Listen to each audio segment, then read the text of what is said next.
భార్యాభర్తలాగానే ఉన్నారా? భార్యాభర్తలానే ఉన్నాము. అంటే భార్యాభర్తలా ఉండడం అంటే శారీరక సంబంధం ఉందా లేదా? నిజమే మేడం. తను వాష్రూమ్ అట్లా వెళ్తే నేను చెక్ చేసుకున్నాను. ఓకే. చెక్ చేసుకుంటే తన దాంట్లో వాళ్ళ భార్య పిల్లల ఫోటోలు కనిపించింది. భార్య స్థానం నాకు ఇస్తావు అనేసి కదా నేను వెయిట్ చేస్తున్నాను. అంతే కదా. నువ్వు లాస్ట్కి ఇట్లా చేసినావు అనేసి అంటే నేను ఎట్లా ఇది చేయాలి అని కొంచెం గట్టిగా అడిగినాను, ఏడ్చినాను. ఆయన మోసం మీకు ఇష్టమా? ఆయన అలా మోసం చేసే మనస్తత్వాలంటే మీకు ఇష్టమా? 3 ఏళ్ల తర్వాత ఆయనకు పెళ్ళై 2 పిల్లలు ఉన్నారన్న విషయం 3 ఏళ్ల తర్వాత తెలిసింది. మరి ఈ 1 ఇయర్లో మీరు చేసిన రీసెర్చ్ ఏంటి? ఏం అర్థం చేసుకున్నారు అతన్ని? మీ తెలివితేటలేంటి? ఆ స్టడీ చేయడానికి నువ్వు అతనితోనే కలిసి జీవిస్తావు, ప్లస్ అతనితోని ఫిజికల్ రిలేషన్షిప్, శారీరక సంబంధం పెట్టుకుంటావు. దాన్ని నేను అక్రమ సంబంధం అని అంటాను. మీతో పాటు కలిసి ఒక 3 ఏళ్ల నుంచి ఉంటున్న ఒక అమ్మాయి మా దగ్గర ఉంది స్టూడియోలో. పేరేంటి మేడం? ఓ, ఎంతమంది అమ్మాయిలతో కలిసి ఉంటున్నారు మీరు? ఏం న్యాయం కావాలి నీకు ఇప్పుడు?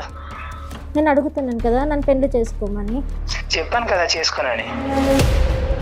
మరి రేపు రోజున ఇంకొక అమ్మాయి వస్తుంది, ఆ అమ్మాయితో కూడా మూవ్ అవుతారా ఇట్లానే? ఇంకో అమ్మాయి గురించి మీకు ఎందుకు మేడం? ఈ అమ్మాయి మీ దగ్గరికి వచ్చింది, ఈ అమ్మాయి గురించి మాట్లాడండి మేడం. మీ పెళ్ళి అనే పరిధిని దాటి వేరే ఆడపిల్లల జీవితాలతో ఆడుకుంటే అది వ్యక్తిగతం కాదు, అది సామాజిక సమస్య అవుతుంది. ఇంత విన్నాక కూడా నీకు ఏం మాట్లాడాలో కూడా నాకు అర్థం కావట్లేదు. నీకు భార్య స్థానం ఇవ్వను, నువ్వు రా అని అంటున్నాడు. అయినా కూడా నీకు కృష్ణనే కావాలా ఇంకా కూడా?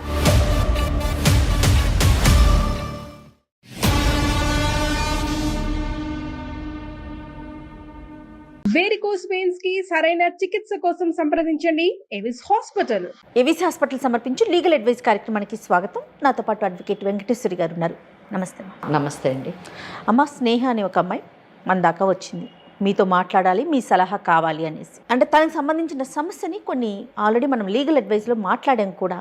లివ్ ఇన్ రిలేషన్స్ ఇవి ఎలాంటి పరిణామాలకి దారితీస్తున్నాయి, దీని పరిస్థితి ఏంటి? ఒక ఎపిసోడ్లో నాకు చాలా బాగా గుర్తు, మీరు చాలా అగ్రెసివ్గా మాట్లాడారు దీనికి సంబంధించి. ఆడపిల్లలు ముఖ్యంగా ఎలాంటి ఇబ్బందులు పడుతున్నారు అనేదానికి స్నేహ కథే ఒక ఉదాహరణ అమ్మ. నేను చెప్పటం ఎందుకు, స్నేహ ఎలానో మన స్టూడియోలో ఉంది కాబట్టి ఒకసారి మీరే మాట్లాడండి. తప్పకుండా అమ్మ. స్నేహ నమస్తే అమ్మా. నమస్తే. నమస్తే. నమస్తే అమ్మా. స్నేహ ఇక్కడ దాకా వచ్చారు, మీ కథ అంతా కూడా నాకు చెప్పారు.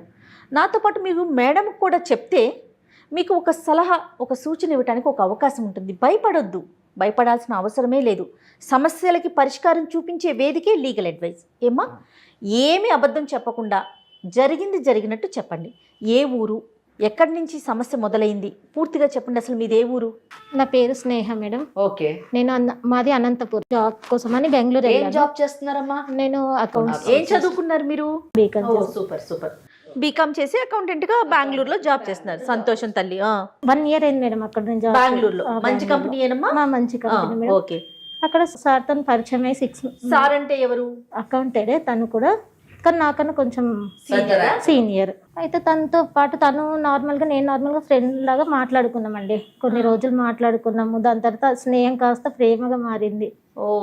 నేనే ఫస్ట్ ప్రపోజ్ చేశాను, తను ఇష్టపడి నేనే ప్రపోజ్ చేశాను. దాని తర్వాత తను సరే అనేసి, తను కూడా తన గురించి ఏం చెప్పలేదు, తన గురించి నేను కూడా ఏం అడగలేను.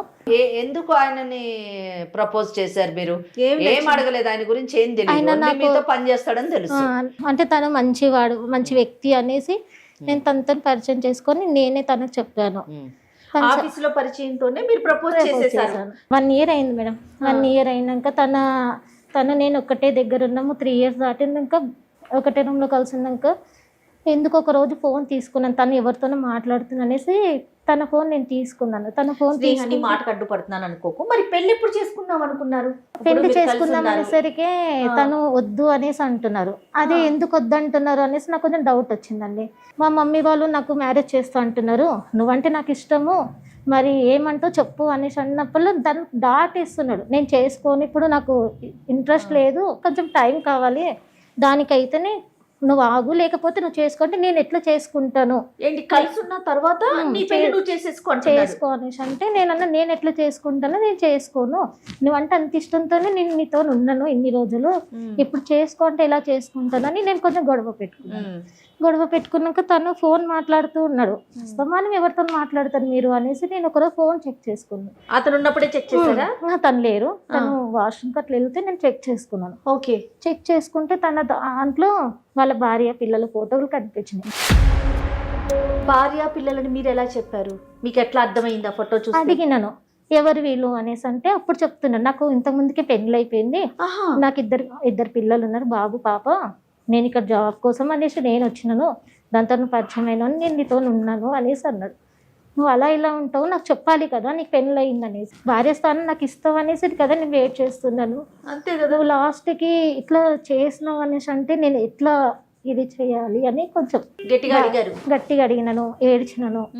తను అయినా కానీ నేను ఇవ్వను, నేను చేసుకోను, నాకు అవసరం లేదు, ఇప్పుడు ఉండు, ఇలానే ఉండు, చూసుకుంటాను, నీకేం తక్కువ చేస్తలేను అనేసి అట్లా మాట్లాడేసరికి ఇంకా నాకు ఇది అవ్వలేదు, ఇంకా నీ వల్ల కాలేదు. మరి ఏం చెప్పావు ఫైనల్ గా? అతనికి ఏం చెప్పారు? నాకు నువ్వు కావాలి అని చెప్పినాను, నన్ను పెళ్లి చేసుకోండి అనేసి అంటే తను చేసుకోను. మరి ఇప్పుడు మా వేదిక దాకా రావటానికి అంటే ఏం ఎక్స్పెక్ట్ చేసి మీరు Suman TV legal advisor program దాకా, అది ముఖ్యంగా అడ్వకేట్ వెంకటేశ్వరి మేడం దగ్గర దాకా నువ్వు వచ్చావు అంటే మీరు ఏం ఎక్స్పెక్ట్ చేస్తున్నారు? నేను తనని పెళ్లి చేసుకోవాలి, సొసైటీలో నేను భార్యలాగా ఉండాలని. ఓకే, భార్య స్థానం మీకు కావాలని పెళ్లి చేసుకోవాలి, దానికి ఏం చేయాలి సలహా కోసం. ఎందుకు ఆయనే కావాలి? ఆయన్నే ఎందుకు పెళ్లి చేసుకోవాలి? తన మీద ఇష్టంతోని కావాలి. ఏమి ఇష్టం? అదే ఆ ఇష్టం ఏంటని అడుగుతున్నాను. ఆయన పదవి ఇష్టమా, లేకపోతే ఆయనకు వచ్చే జీతం ఇష్టమా? తనకు వచ్చే జీతము. మరి ఏమి ఇష్టం మీకు ఆయన అంటే? ఆయన మోసం మీకు ఇష్టమా? ఆయన అట్లా మోసం చేసే మనస్తత్వాలు అంటే మీకు ఇష్టమా? మరి ఏమి ఇష్టం చెప్పండి? ఆయన అంటే ఎందుకు ఇష్టం కలిగింది? ఓకే, ఇంకొకటండి, మీరు 3 సంవత్సరాలు కలిసి ఉన్నా అని చెప్పారు, మీరు పెళ్లి చేసుకోమని ఎప్పుడు అడిగారు? నేను 1 ఇయర్ తర్వాత 1 ఇయర్ మటుకు మీరు అడగలేను అంటే 1 ఇయర్ మటుకు కూడా మీరు ఇష్టంతోనే అతనితో కలిసి ఉన్నారు. అంటే అతనికి ఒక ఇమేజ్ ఇచ్చారు, మెసేజ్ ఇచ్చారు, ఏమని? మన ఇద్దరం ఇట్లా కలిసి ఉండొచ్చు అని ఇచ్చారు, అంతేనా? కలిసి ఉండడం అంటే ఇద్దరు శారీరకంగా కలిసారా? ఇప్పుడు ఒకే ఇంట్లో ఉండి మేమిద్దరం శారీరకంగా కలుసుకోలేదు అంటే, మేమిద్దరం 3 ఏళ్ళు ఫ్రెండ్స్ లాగా ఉన్నాము, పెళ్లి చేసుకోవాలనే ఉద్దేశం నాకు 1 ఇయర్ తర్వాత కలిగింది అని ఇవన్నీ కూడా అదే నమ్మశక్యంగా ఉందా అమ్మా? చెప్పండి, మీకు అనిపిస్తుందా? మీకు ఎవరైనా ఇలా చెప్తే నమ్ముతారా? నమ్మరు కదా. చాలా విచిత్రం. చెప్పండి స్నేహ, మీరు దాచొద్దు, ఏం జరిగినా నిజం చెప్పండి. ఫిజికల్ రిలేషన్షిప్ ఉందా లేదా చెప్పండి. 3 ఏళ్ళు కలిసి ఉన్నారు, 1 ఇయర్ మటుకు మీరు ఎందుకు ఈ పెళ్లి అనే కాన్సెప్ట్ని ఆయన ముందు పెట్టలేదు అని అడుగుతున్నాను నేను. లేదా మీరు స్నేహం చేయగానే ఇమీడియట్గా నేను నీతో పెళ్లి చేసుకుంటేనే కలిసి ఉంటాను అని ఎందుకు చెప్పలేదు? అంటే మీకు కూడా 1 ఇయర్ మటుకు టెస్ట్ చేశారా అతన్ని? టైం తీసుకున్నాను, నేను చేసుకుంటాను అనేసి చెప్పాను మేడం, కానీ తన్ని ఇంకా దాటుకుంటూ వెళ్ళిపోయారు. కాదండి, 1 ఇయర్లో ఏం అర్థం చేసుకున్నారు ఆయనని? నాకు అర్థం కాలే. ఏం అర్థం చేసుకున్నారు? 3 ఏళ్ల తర్వాత ఆయనకు పెళ్ళి 2 పిల్లలు ఉన్నారన్న విషయాన్ని 3 ఏళ్ల తర్వాత తెలిసింది. మరి ఈ 1 ఇయర్లో మీరు చేసిన రీసెర్చ్ ఏంటి? ఏం అర్థం చేసుకున్నారు అతన్ని? మీ తెలివితేటలేంటి? తను బాగా చూసుకున్నారండి, నిన్ను ప్రేమగా చూసుకున్నాడు, నాకు ఏది కావాలన్నా చేసి పెట్టిండు, నాకు ఇది లేదు అన్న లోటు కూడా తీర్చుకుంటూ. అతను చేసేది ఏంటి తల్లి పిచ్చిదానా? నువ్వు ఉద్యోగం చేసావు కదా, అంతే కదా, నీకు డబ్బులు వచ్చినాయి కదా. అమ్మ, బెంగళూరులోని ఉద్యోగం చేయడానికి మీ పేరెంట్స్ నిన్ను పంపించారు. అవును మేడం. అంటే నేను పంపించినప్పుడు నువ్వు ఆయనతో కలవక ముందు ఒక రూమ్ తీసుకున్నావో, ఒక అపార్ట్మెంట్ తీసుకున్నావో, ఏదో ఒకటి తీసుకొని అందులో ఉన్నావు, నువ్వు సంపాదించుకుంటున్నావు, ఆ సంపాదనతో నువ్వు బ్రతుకుతున్నావు. ఈయనతో పరిచయం అయిన తర్వాత ఈయనతో మూవ్ అయ్యావు నువ్వు. మళ్ళీ అతను నిన్ను చూసేది ఏముంది? సరే చూసుకున్నాడు, ఓకే. పెళ్లి ప్రస్తావన ఎందుకు తీసుకురాలేదు నువ్వు సంవత్సరం వరకు కూడా? అంటే నేను ఫస్ట్ అడిగినాను, ఫస్ట్ మ్యారేజ్ చేసుకుందామంటే వద్దు అని టైం తీసుకున్నాను. సరే ఒకటే రూమ్. అప్పుడు వద్దు అన్నాడే తప్ప నాకు పెళ్ళయిందని చెప్పలేదు. నేను ఫొటోస్ చూసే వరకు తనకు పెళ్ళయిందన్న మాట కూడా నాకు చెప్పాను. నిలదీసావా? పోనీ నిలదీసినాను. అంటే నాకు నువ్వు అంటే ఇష్టం ఉంది, అందుకని నీతో మూవ్ అయినా. 3 ఏళ్ళు మీరు కలిసి ఉన్నారు కదా, ఇద్దరికి శారీరక సంబంధం ఉందా లేదా అని నిజం చెప్పు. నువ్వు భార్యాభర్తలాగానే ఉన్నారా? భార్యాభర్తలానే ఉన్నాము. అంటే భార్యాభర్తలా ఉండడం అంటే శారీరక సంబంధం ఉందా లేదా? నిజమే మేడం, నిజమే, రైట్. ఎందుకంటే జయ మేడం ఎందుకు ఇన్నిసార్లు నేను ఇన్సిస్ట్ చేశానంటే, ఇద్దరు స్నేహితుల్లాగా ఒక రూమ్లో ఉన్నాము అంటే అంత అవసరం ఏమొచ్చిందండి? ఎవరి రూమ్లో వాళ్ళు ఉండొచ్చు, అంతే స్నేహితుల్లాగా ఉండొచ్చు. అంతగానో ఆమె ఇన్సిస్ట్ చేస్తుందంటే ఎందుకు ఇన్సిస్ట్ చేస్తుంది? వాళ్ళ ఇంటోళ్ళు వేరే సంబంధం చూస్తారని అంటున్నారు, ఎందుకు వేరే వాళ్ళని ఆమె చేసుకోని అంటుంది? ఎందుకు ఇష్టపడలేదు? ఈయననే కావాలని ఎందుకు అంటుంది? ఇవన్నీ కూడా క్లారిఫికేషన్ కావాలి మనకి. అవునమ్మా, అందుకని నేను అడిగాను. కరెక్టేనమ్మా, కరెక్ట్. అంతే తప్ప నిన్ను ఏదో బాధించాలని కాదమ్మా. మేడం అడ్వకేట్ కాబట్టి పాయింట్స్ తెలియాలి కదా. సరే, ఇప్పుడు ఫైనల్గా ఏమంటావు? రిలేషన్ ఉంది కాబట్టి నిన్ను పెళ్లి చేసుకోమంటావు. మరి అతనికి పెళ్ళి అయింది, భార్య ఉంది, పిల్లలు ఉన్నారు, అయినా కూడా అతన్ని పెళ్లి చేసుకోవాలని అడుగుతున్నావా నువ్వు? అవును మేడం. అసలు అంటే నువ్వు ఆలోచించుకున్నావా తల్లి? నీ భవిష్యత్తు ఏంటి? నీ స్థానం ఏంటి? అది ఏం లేదు మేడం, తను కావాలి. ఎలా ఉన్నారమ్మా ఆడపిల్లలు? తను మరి నాకేం అర్థం కావట్లేదు ఏం మాట్లాడాలని. ఒక భార్య పిల్లలు ఉన్నా సరే నాతో ఉన్నాడు కాబట్టి నాకు అతనే కావాలి, అది భార్య స్థానమే కావాలంటే అది ఎలా సాధ్యమమ్మా? అంటే ఈ కేసులో నేను కూడా కొంచెము స్టార్టింగ్ నుంచి తన అమాయకురాలో తెలివైన అమ్మాయో నాకు ఈ కేసు నేను కూడా బ్లాంక్ అయ్యాను. ఎందుకు అయ్యానంటే, సాధారణంగా మనకు భార్య స్థానంలో ఉన్న అమ్మాయి వచ్చి నా భర్త ఇలాగా వేరే అమ్మాయితో అక్రమ సంబంధం పెట్టుకున్నాడు, నా ఒక్క స్థానము నా పరిస్థితి ఏంటి మేడం, నా స్థానాన్ని నాకు తిరిగి ఇప్పించండి అని అడుగుతారు. ఇక్కడ అసలు రైటే లేని ఆమె, హక్కే లేని ఆమె వచ్చి ఎంత ధైర్యంగా కూర్చొని, అంటే మీరు అంటున్నారా ఆమె అమాయకురాలు అనుకోవాలా లేకపోతే ఏమనుకోవాలి అని భయపడుతుంది అంటే, నేను ఈ మాటల్ని నేను సపోర్ట్ చేయలేను. నేను ఎందుకు సపోర్ట్ చేయలేనంటే, నీకు అసలు ఏమి హక్కు లేదు. సంవత్సరం మటుకు నీకు పెళ్ళైన ఆలోచన లేదు. అతనితో కేవలం స్నేహము, ఎంజాయ్మెంట్ మాత్రమే, రిలేషన్షిప్ మాత్రమే కావాలని చెప్పేసి నువ్వు 1 year ఉన్నావు. మీరేంటి అబ్జర్వ్ చేసేది అతన్ని? మీరేంటి అన్ని స్టడీ చేసేది? అదే కదా. మీ తల్లిదండ్రులు అన్ని స్టడీ చేసి మీకు సంబంధం చూస్తారు, మీరు పెళ్లి చేసుకోవాలి. అంతకి కావాలంటే మీరు కూడా మాట్లాడి అన్ని తెలుసుకొని మీ తల్లిదండ్రులు చూసినటువంటి వాళ్ళు చేసుకోండి. కానీ ఇక్కడ నువ్వు ఎవరినో ఒకటి సెలెక్ట్ చేసుకుంటావు, నీ కొలీగ్ని. నువ్వు ఒక 1 year స్టడీ చేస్తా అంటావు అతన్ని. ఆ స్టడీ చేయడానికి అతనితోనే కలిసి జీవిస్తావు, ప్లస్ అతనితోని ఫిజికల్ రిలేషన్షిప్, శారీరక సంబంధం పెట్టుకుంటావు. దాన్ని నేను అక్రమ సంబంధం అని అంటాను. నేను పెట్టుకొని 1 year తర్వాత పెళ్లి చేసుకుంటానని చెప్పేసి అంటావు. దీన్ని ఏ విధంగా మనం ఆమోదించాలి? దీన్ని ఏ విధంగా సపోర్ట్ చేయాలి చెప్పండి? ఎగ్జాక్ట్లీ. సో నేను ఇటువంటి వాటికి సపోర్ట్ చేయలేను. నేనే కాదు, చట్టం కూడా సపోర్ట్ చేయదు. అతను పెళ్లి కానివాడైతే ఇక్కడ వచ్చి మేడం మాకు న్యాయం చేయండి, నా స్థానాన్ని నాకు పెళ్ళి అతనితో జరిపించండి అని అంటే, నేను తప్పకుండా అతనితో మాట్లాడి మనం ఆమె పెళ్లి చేసేటట్టు చేయగలం. కానీ ఇక్కడ మీరేమడుగుతున్నారు? మమ్మల్ని స్థానం అడుగుతుంది. స్థానం అడుగుతుంది. ఏ స్థానం అడుగుతుంది? భార్య అనేటటువంటి స్థానాన్ని అడుగుతుంది. ఆ భార్య అనే స్థానంలో ఆల్రెడీ ఒక మహిళ ఉంది.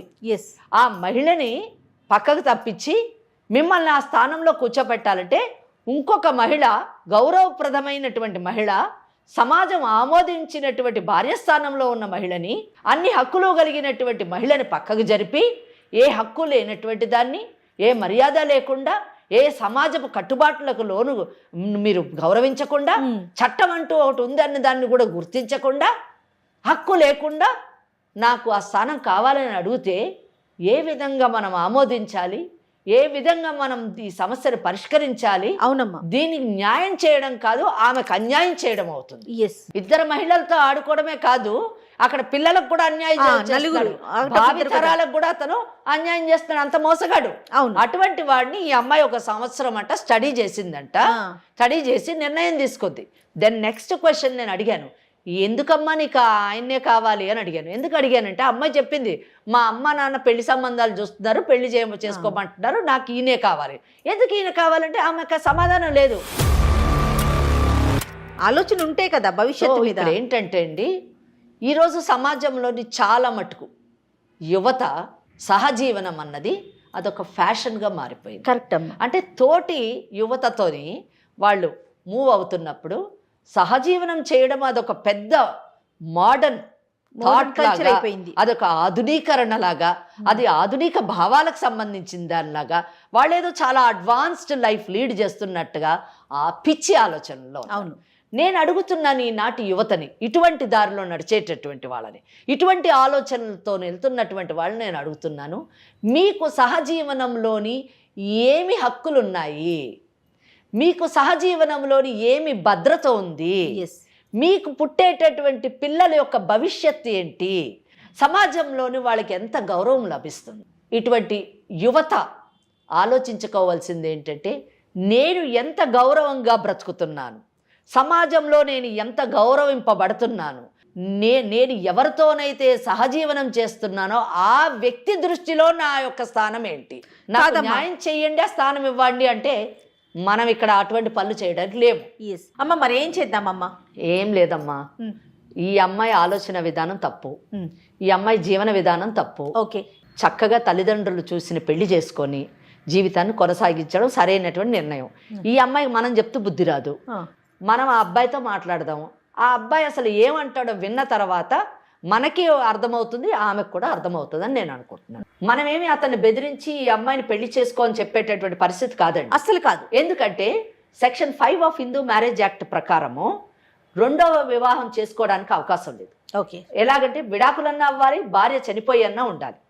ఇక్కడ ఆ అమ్మాయికి విడాకులు ఇచ్చి, భార్యకు విడాకులు ఇచ్చి ఈ అమ్మాయిని పెళ్లి చేసుకో అని చెప్పేసి ఆ అబ్బాయి చెప్పేటటువంటి ధైర్య సాహసాలు నేను చెయ్యను. ఎందుకంటే అక్కడ 2 బిడ్డలు ఉన్నారు, తప్పు చేయనటువంటి భార్యకు ఎందుకు విడాకులు ఇవ్వాలి, 2 బిడ్డలు అంటే భవిష్యత్తుని ఎందుకు పాడు చేయాలి. ఒకవేళ అతను చేసుకుంటే భారతీయ న్యాయ సంహిత ప్రకారము సెక్షన్ 82(1) ప్రకారం 7 సంవత్సరాలు జైల్లోకి వెళ్తాడు. సో ఇవన్నీ అతనికి తెలియచేద్దామంటారా? తెలియజేయాలి. ఒకటి, ఇంకోటి ఏంటంటే అతను భవిష్యత్తులో ఇటువంటి తప్పు చేయకుండా ఉండాలంటే తెలియజేయాలి. కరెక్ట్. ఒకటి. రెండోది, అతను ఏం చెప్తాడో విందాం. లేదు నేను ఆ భార్యను విడాకులు ఇచ్చి ఈమెను చేసుకుంటాను అని అంటే అతను ప్రేమన్నట్టు. లేదు నా భార్యను నేను విడిచిపెట్టాను అన్నాడంటే ఈమెకు బుద్ధి రావాలి. ఈమె పరిస్థితి ఏంటి? కాదమ్మా, అతనికి కాల్ చేయి. మరి అతని పేరేంటి? కృష్ణ. బా, పేరుకు తగినట్టే ఉన్నాడు. ఏంటి వీళ్ళు ఇట్లా అనేస్తున్నారు, బిక్క చూపులు చూస్తా ఉన్నావు. ఒకసారి కాల్ చేస్తావా, మాట్లాడదామా? అమ్మా, తను మాట్లాడటానికి ఇబ్బంది పడతా ఉంది. నేనే ఒకసారి కాల్ చేస్తాను, తప్పకుండా ఒకసారి మాట్లాడతాను, వినండి మీరు కూడాను.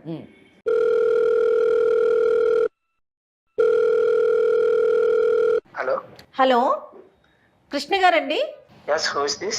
నేను జయానండి, సుమన్ టీవీ నుంచి మాట్లాడుతున్నాను, లీగల్ అడ్వైజ్ అనే ప్రోగ్రామ్ నుంచి. ఓకే మేడం, చెప్పండి. మా దగ్గరికి మీ ఫ్రెండ్ వచ్చారండి, మీతో పాటు కలిసి ఒక 3 ఏళ్ల నుంచి ఉంటున్న ఒక అమ్మాయి మా దగ్గర ఉంది స్టూడియోలో. పేరేంటి మేడం? ఓ, ఎంతమంది అమ్మాయిలతో కలిసి ఉంటున్నారు మీరు? అంటే చాలా మంది ఉంటారు కదా. ఏంటి ఫ్రెండ్ అన్నారు కదా మేడం, ఫ్రెండ్స్ అంటే చాలా మంది ఉంటారు కదా. ఫ్రెండ్స్ అంటే చాలా మందే ఉంటారంట. ఒక్కసారి నువ్వు హలో అనమ్మా, చెప్పు నీ పేరేంటి, నువ్వే చెప్పు.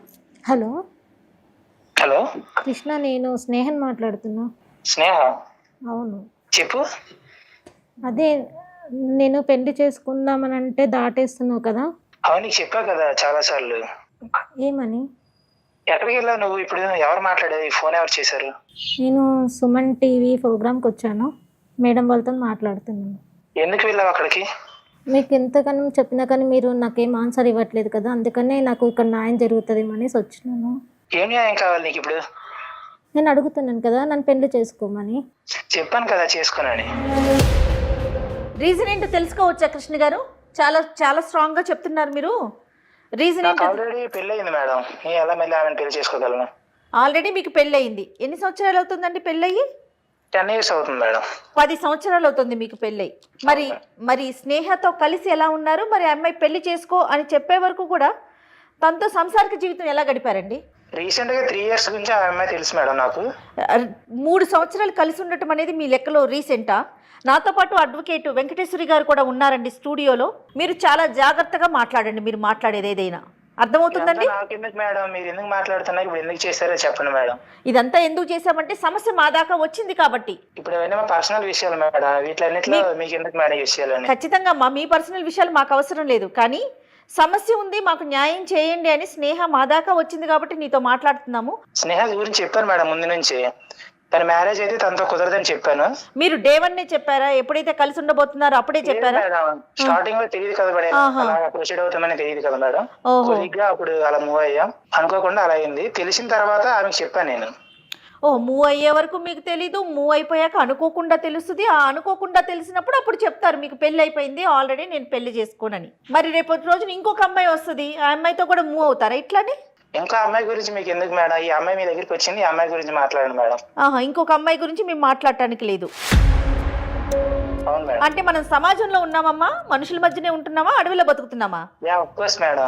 సమాజము, చట్టము, మనుషులు, మంచి చెడు ఇలాంటివి లేవా మనకి? ఏం మాట్లాడుతున్నారు మీరు? మీకెందుకు అనుకుంటా, మాకు అవసరం మా దాకా వచ్చింది కాబట్టి మేము వచ్చామా మీ దగ్గరికి. ఆ అమ్మాయి పెళ్లి చేసుకోమంటోంది, మరి పెళ్లి చేసుకుంటారా? నేను చేసుకోను మేడం. వింటున్నావా? పెళ్లి చేసుకోండి అని చెప్పి ప్రోత్సహించడానికి మేము కాల్ చేయాల. భవిష్యత్తులో ఇలాంటి ఎదవ పనులు చేయకుండా ఉండాలి, ఇలాంటివి చేస్తే నీకు ఎలాంటి శిక్షలు పడతాయో మేడం ద్వారా చెప్పించడానికే కాల్ చేశాను. నాకు ఎందుకు మేడం శిక్ష? నేను ప్రపోజ్ చేయలేదు, ఏం చేయలేదు కదా మేడం. మరి కలిసి ఉన్నారు కదా, ఒక భార్య ఉండగా, భార్య, 2 పిల్లలు, 10 సంవత్సరాలు అవుతోంది మీకు పెళ్ళై. అమ్మాయి జీవితం నేనేం కావాలని నాశనం చేయలేదు కదా మేడం. అమ్మాయి వచ్చింది నా జీవితంలోకి, నాకు ఇష్టంగా అనిపించింది. ఆ టైంలో మేము మూవ్ అయ్యాం మేడం. మేడంతో మాట్లాడండి ఒకసారి, మేడంకి ఇవ్వమ్మా. స్నేహ అన్న అమ్మాయి పెళ్ళి మీరు చేసుకోకపోయినా పర్వాలేదు, మీతోనే కలిసి ఉంటాను అని అంటుంది. దానికి మీరు అంగీకరిస్తున్నారా? అలా అయితే ఓకే మేడం. అలాగైతే ఓకే, రైట్. నాకు కూడా చెప్పా ఈ విషయం నేను. ఓకే సరే, ప్రాబ్లం ఏం లేదు, కానీ మ్యారేజ్ అయితే నేను చేసుకోను. ఓకే సరే, ఖచ్చితంగా ఖచ్చితంగా పెళ్లి చేసుకోరు, ఎందుకంటే మీ భార్య పిల్లలు ఉన్నారు కాబట్టి. పిల్లలు ఉన్నారు. ఓకే, వాళ్ళకి ఆ అమ్మాయికి మీరు విడాకులు ఇచ్చే అవకాశం ఉందా అండి? భార్యకి విడాకులు సిచ్యుయేషన్ లేదు. సరే, కనీసం మీ భార్యకి ఈ స్నేహతోని నాకు సంబంధం ఉంది, నేను ఈమెతోని బెంగళూరులో ఉంటాను, మీ భార్య ఎక్కడ ఉంటారండి? చెప్పండి మేడం, మా పర్సనల్స్ అన్ని. కాదు, ఏరియా ఎక్కడ? ఆంధ్రప్రదేశ్లో ఉంటారా, తెలంగాణలో ఉంటారా, ఎక్కడ ఉంటారు? హైదరాబాద్లో. ఓకే, మీ భార్యతోని నువ్వు హైదరాబాద్లో ఉండు, నేను ఈ స్నేహ అన్న అమ్మాయితోని బెంగళూరులో ఉంటానన్న విషయం చెప్తారా అండి? చెప్పారా? చెప్పండి మేడం, నేనే చెప్తాను మేడం మా భార్యకి. పెళ్ళైన విషయాన్ని మీరు చెప్పారా అండి, ఆ అమ్మాయి తెలుసుకుందా? అమ్మాయి నాకు అడిగింది ఒక రోజు, మొబైల్ చూసినప్పుడు ఫొటోస్ చూసింది, అడిగినప్పుడే చెప్పాను నేను. అది ఎంత కాలానికి, అంటే మీరు కలిసి ఉండడం మొదలెట్టిన తర్వాత ఎంత కాలానికి చెప్పింది? 1 year తర్వాత తెలిసింది. అంటే మీరు ముందు చెప్పలేదు, స్నేహం పరిచయం అయినప్పుడు నాకు పెళ్ళయింది, 2 పిల్లలు ఉన్నారని మీరు చెప్పలేదు? రాలేదు. ఓకే. సో 1 సంవత్సరం మీరిద్దరూ కలిసి ఉన్నప్పుడు కూడా మీరు చెప్పలేదు? రైట్. సరే కృష్ణ, ఇప్పుడు నేను ఏమి మాట్లాడను మీతోని, కానీ ఒక్క విషయం మాత్రం మీకు చెప్తున్నాను. కొన్ని పనుల్ని నేరాలుగా చట్టం పరిగణిస్తుంది.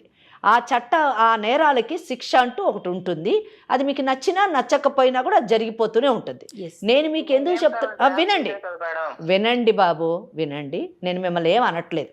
మీ భార్యకు విడాకులనిచ్చి ఈ అమ్మాయిని పెళ్లి చేసుకోండి అని నేను చెప్పను. అలాగే అయితే మీరు ఒకటి చెప్పారు, ఈ అమ్మాయితో పెళ్ళి అయితే చేసుకోను, కానీ ఈ అమ్మాయితో ఉండడం అయితే ఉంటానన్నారు. మీకు పెళ్ళి అయిన విషయాన్ని 1 సంవత్సరం తర్వాత ఆ అమ్మాయి తెలుసుకుంది, కానీ మీరు చెప్పలేదన్నారు. అడిగినప్పుడు చెప్పారు. అలాగే జయ మేడం అడిగారు, ఇంకా రాబో కాలంలో ఇంకా చాలామంది అమ్మాయిలతో మీరు ఉండే అవకాశం ఉందా అంటే, అది మీకు అనవసరం, ఈ అమ్మాయి విషయం మాట్లాడండి అని అన్నారు. అంటే మీకు భవిష్య ప్రోగ్రాం కూడా ఉండొచ్చు. సరే, అది మంచిది, మా వ్యక్తిగత విషయం అని అన్నారు. సో వ్యక్తిగత విషయమే కరెక్టే, మీరు పెళ్లి చేసుకొని మీ పిల్లల్ని, మీ కుటుంబం, ఇవన్నీ వ్యక్తిగతం. మీ పెళ్ళి అనే పరిధిని దాటి వేరే ఆడపిల్లల జీవితాలతో ఆడుకుంటే అది వ్యక్తిగతం కాదు, అది సామాజిక సమస్య అవుతుంది. అంటే ఆడపిల్లల జీవితాలు పాడు చేస్తూ ఉంటే చూస్తూ ఊరుకోవడానికి చట్టం ఏం కళ్ళు మూసుకొని ఉండదు. కానీ అది చేయలేదు, అదే చెప్తున్నాను. ఇది మీ అవేర్నెస్ గురించి చెప్తున్నాను, మిమ్మల్ని ఏమి అనట్లేదు నేను. భారతీయ న్యాయ సంహిత అని ఒక చట్టం ఉంది.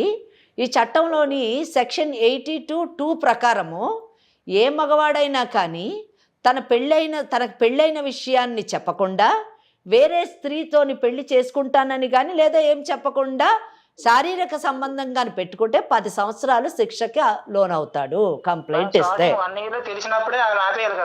అదే చెప్తాను నేను. అడ్వకేట్గా మీకు చెప్పేది ఏంటంటే, భవిష్యత్తులో ఇటువంటి పనులు చేయకండి, వేరే ఆడపిల్లల జీవితాలతో ఆడకండి. ఎందుకంటే అందరూ మన స్నేహ కాదు, ఏ ఆడపిల్లన్నా కంప్లైంట్ కానీ ఇస్తే 82(2) కింద 10 సంవత్సరాల లోపల పోతారు. ఆయన భార్యతో మాట్లాడితే ఎలా ఉంటుంది? మేము మీ భార్యతో మాట్లాడినా, లేకపోతే ఈ అమ్మాయి వెళ్ళి మాట్లాడినా, ఈ అమ్మాయి మీ మీద కంప్లైంట్ ఇచ్చినా 10 సంవత్సరాల శిక్షకు. మరి నీకు ఫ్యామిలీ కావాలి, ఓకే మంచిదండి. సరేనండి. ఇష్టపడి వచ్చే ప్రతి అమ్మాయిని మీలాంటి మగవాళ్ళు పెళ్ళి అనేటటువంటి చేసుకోకుండా, భార్య అనే స్థానం ఇవ్వకుండా ఉపయోగించుకొని వేసుకున్న బట్టల్లాగా వేసుకొని మరుసటి రోజు తీసి పడేస్తారు. అది మీరు సమాజానికి చెప్పేటటువంటి విషయం. మీరు ఇంకొకటి కూడా అంటున్నారు, మాకెందుకు చట్టం అని అంటున్నారు. మాకెందుకు ఇటువంటి అనండి, ఆమెకి ఇష్టమైంది వచ్చింది, ఏం చేసుకుంటుందో అది చేసుకోండి, మా భార్య మా పిల్లల గురించి మాట్లాడొద్దు అంటున్నారు. అంటే మీ భార్య ఒక ఆడపిల్ల, ఒక మంచి గౌరవప్రదమైనటువంటి మహిళ, మీకు ఒక కుటుంబం ఉంది, మీకు పిల్లలు ఉన్నారు. కానీ వేరే తల్లిదండ్రుల కన్నా ఆడపిల్లలు కాదు, వారు గౌరవమైన మహిళలు గారు, వాళ్ళ సంసారానికి పనికిరారు. మీరు మాట్లాడిన ప్రతి మాట యువతకు స్నేహాల లాంటి పరిస్థితిలో ఉన్న ప్రతి ఆడపిల్ల వినాలి, వాళ్ళ స్థానం ఏంటో తెలుసుకోవాలి. కనుక జయ, నేను వీరితో ఎక్కువ మాట్లాడలేమమ్మా. కేవలం ఎందుకు మాట్లాడానంటే భవిష్యత్తులో ఇంకా వేరే ఆడపిల్లల జీవితాలు పాడు చేయకూడదని చెప్పాను. నాకు అక్కర్లేదు చట్టం అన్నాడు కానీ 100% నోట్ చేసుకుంటాడు. ఖచ్చితంగా భయం ఉంటుంది కదా. ఆయన కంటే కూడా కృష్ణలాంటి వాళ్ళకి ఎంత చట్టం చెప్పినా కృష్ణలాంటి మోసగాళ్ళు సమాజంలో ఉంటూనే ఉంటారు. ఖచ్చితంగా ఎప్పుడు ఉంటారు తెలుసా అండి? మోసపోయే వాళ్ళు ఉన్నంత లాంటి పిల్లలు ఉన్నప్పుడు మోసపోయే వాళ్ళు ఉన్నంత కాలం ఉంటారు. స్నేహాల ఆలోచించే ప్రతి ఆడపిల్ల కూడా కృష్ణ మాటల్ని అర్థం చేసుకోవాలి. ఎంత తేలిగ్గా మాట్లాడుతున్నాడమ్మా ఆడపిల్లల్ని, ఇంత విన్నాక కూడా నీకు ఏం మాట్లాడాలో కూడా నాకు అర్థం కావట్లేదు. నీకు భార్య స్థానం ఇవ్వను, నువ్వు రా అని అంటున్నాడు. అయినా కూడా నీకు కృష్ణనే కావాలా? ఇంకా కూడా వద్దు మేడం, జాబ్ చేసుకుని నా లైఫ్లో నేను హ్యాపీగా ఉంటాను మేడం. జాబ్ కాదమ్మా, ముందు జాబ్ కాదు నీకు అసలు. అటువంటి వాడిని నిజానికి ఇంకా నాకు మాటలు రావట్లేదు. చీ అని ఒక పదం ఉపయోగించారు అంతే, దట్స్ ఆల్. వాడితోని 3 సంవత్సరాలు నువ్వు ఉన్నందుకు అసలు సిగ్గుపడాల్సిన విషయం. నీకు బుద్ధి వచ్చి ఉండాలి. నాకు తెలిసి ఆ మాటలు విన్న తర్వాత ఫస్ట్ ఆ జాబ్ మాను, బెంగళూరు నుంచి మీ ఊరికి షిఫ్ట్గా నీ జీవితంలో జరిగింది ఒక లెసన్. వీలైనంత మటుకు ఏ ఆడపిల్ల కూడా ఇటువంటి సమస్యల్లో పడకుండా వీలైతే కాపాడు, అవేర్నెస్ ఇవ్వు, నీ వంతు నీ ప్రయత్నం చేయి. సరేనా? ఓకే, ధైర్యంగా ఉండాలమ్మా. అమ్మ మరి ఏం చేద్దాం? ఏం చేస్తాం జయ? ఒక్కటే ఇందులో ఇటువంటి సమస్యలకి పరిష్కారం 2 విషయాలు. ఒకటి, ఆడపిల్లలు అప్రమత్తంగా ఉండాలి, తమ భవిష్యత్తును తామే తీర్చిదిద్దుకోవాలి. ఆ భవిష్యత్తును తీర్చిదిద్దుకోవడంలోని అందంగా తీర్చిదిద్దుకోవడమే కాదు, సమాజం ఆమోదించేటట్టుగా కూడా కరెక్ట్. ఆ భవిష్యత్తుకు ఒక భద్రత ఉండాలి. రెండోది, ఒకవేళ తెలుసో తెలియకో చూడండి, స్నేహాలాగా అమాయకంగా ఒకవేళ ఇటువంటి రొచ్చులో పడ్డా కానీ తిరిగి దాంట్లోంచి బయటకు వచ్చి భవిష్యత్తులోని ముందుకు సాగాలి. అవసరమైతే ఒకవేళ నిజంగా బుద్ధి చెప్పాలి అని అనుకుంటే సెక్షన్ 82(2) ప్రకారము మరి కేసు కంప్లైంట్ వెయ్యాలి, వాడికి శిక్ష పడేటట్టు చూడాలి. లేదు వద్దంటారా, పెళ్లి చేసుకొని ముందుకు కొనసాగండి. ఇది నేను చెప్పదలుచుకున్నాను. తప్పకుండా అమ్మా. అయితే నాకు స్నేహతో నాకు ఏమనిపించిందంటే, మీరు ఏదైనా అవకాశం ఇస్తే ఒక 2-3 సార్లు మీతో కూర్చొని మీ కౌన్సిలింగ్ కనుక ఫాలో అయితే, వినగలిగితే, మీరు ఆ టైం కేటాయించగలిగితే తన జీవితానికి ఒక అర్థం ఉంటుందేమో అనిపిస్తుంది. తప్పకుండా అండి. ఇంకొకటిని కూడా చెప్పాలనుకుంటున్నాను జయ గారు. ఇటువంటి కార్యక్రమాల్లో మేమేదో కుటుంబాలని విడదీయాలనో లేకపోతే ఆడవాళ్ళకి విపరీతమైనటువంటి చట్టపరమైనటువంటి అవగాహన ఇచ్చేసి మగవాళ్ళకి అన్యాయం చేయాలన్నదో మా ఉద్దేశం కాదు. చట్టం పైన అవగాహన కలిగించడము అంటే ఆడవాళ్ళ హక్కుల్ని ఎంత పరిరక్షిస్తున్నామో మగవాళ్ళని అంత జాగ్రత్త కూడా పరుస్తున్నాము అన్న విషయాన్ని మర్చిపోకూడదు. చట్టం అంటే లేదు కదా. మీరు నేరం చేసినప్పుడు ఎటువంటి శిక్షలు పడతాయి కనుక నేరానికి ఎంత దూరంలో ఉండాలి మీకు అనే అవగాహన మీకు కల్పించడానికి ప్రయత్నిస్తాం. ఖచ్చితంగా. మేడం గారి నెంబర్ నీకు ఇస్తాను, అలా అసిస్టెంట్ నెంబరు. మేడం టైం తీసుకుని ఒక 2-3 సార్లు మేడంతో నువ్వు కూర్చొని మాట్లాడు. సరేనా? సరే. ఓకే, రైట్ అమ్మా. Thank you. నమస్తే. వేరికోస్ వెయిన్స్ కి సరైన చికిత్స కోసం సంప్రదించండి ఎవిస్ హాస్పిటల్.